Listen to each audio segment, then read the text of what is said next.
देखिए एनपीएस छिंदवाड़ा का जो मामला था जिसमें ये बातें आ रही थी कि इस बच्चे शिफ्ट नहीं होना चाह रहे हैं, अभिभावक शिफ्ट नहीं होना चाह रहे हैं, बहुत सारी समस्या थी। जिसके बाद मधुबनी के जिलाधिकारी आनंद शर्मा आज यहाँ पर पहुंचे हैं, तमाम प्रशासनिक काफिला यहाँ पर पहुंचा है और यहाँ पे बच्चों से और अभिभावक से बात करने के बाद दोनों स्कूलों का निरीक्षण उन्होंने किया है और आश्वस्त किया है यहाँ के लोगों को भी और यहाँ के लोगों से, सरपंच से, मुखिया से, तमाम लोगों से बातें की हैं।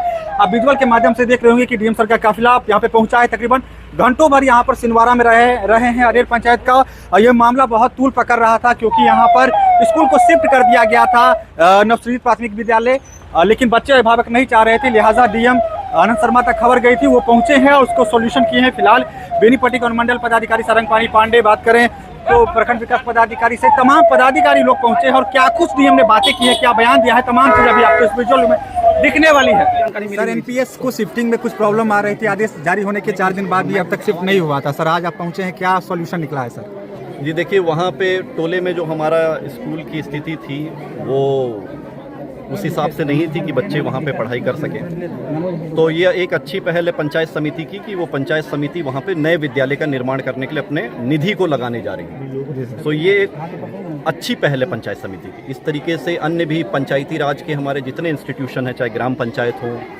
चाहे पंचायत समिति हो, चाहे जिला परिषद हो, उन्हें भी सबको भी आगे से आगे आना चाहिए क्योंकि विद्यालय के इंफ्रास्ट्रक्चर पे जितना कार्य होगा वो बच्चों के लिए ही उन गाँवों के काम होगा। तो ये जब तक वो विद्यालय बनता है जी तब तक हमारा ये विद्यालय है, यहाँ पे पर्याप्त स्पेस है, उन बच्चों को यहाँ पे टैग किया गया है एक तरीके से, जब तक वो विद्यालय कंप्लीट होगा।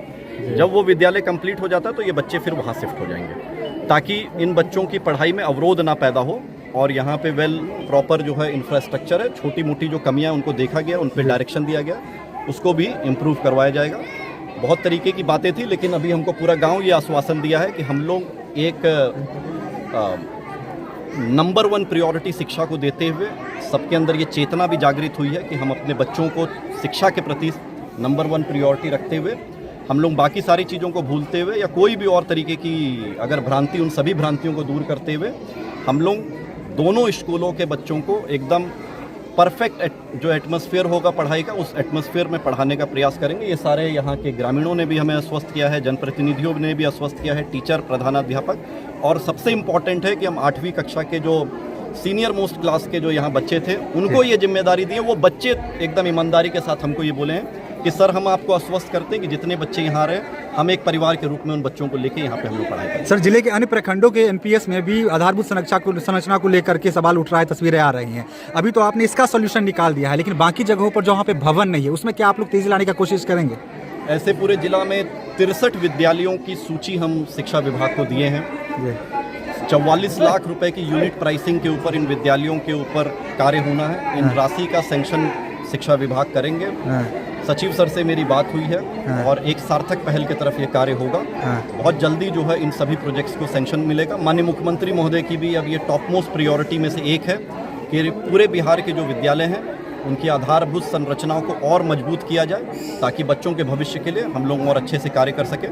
तो पूरी तरीके से विभाग से लेके माननीय मुख्यमंत्री महोदय जी से लेके और हम लोगों के पूरे प्रशासन की टीम पूरी तरीके से अब इस विषय के ऊपर प्रतिबद्ध है कि हम लोग इस चीज़ को और अच्छा कैसे इम्प्रूव करें और आने वाले समय में बहुत सार्थक पहल इस पर दिखेगी। अंतिम सवाल रहेगा सर, बाढ़ ने नेपाल में तबाही मचाई है, मधुबनी जिला को लेकर क्या अलर्ट है, क्या सावधानी बरतनी है? जी वो ये हम मधुबनी जिला के सभी वासियों को आश्वस्त करते हैं कि हमारे यहाँ पे अभी इस तरीके की कोई स्थिति नहीं है क्योंकि तिब्बतन जो ग्लेशियर शिफ्ट था वो नारायणी नदी में था। नारायणी नदी से जो हमारा गंडक नदी का कनेक्ट था, गंडक नदी के ऊपर वो इम्पैक्ट आया था, ना कि कोसी नदी पे कोई इम्पैक्ट है। तो गंडक नदी से होते हुए अब तो वेस्ट चंपारण से निकल भी गया पानी, अब वो उस डायरेक्शन से होते हुए गंगा माँ में मिलेगा, वहाँ से होते हुए पानी निकल जाएगा।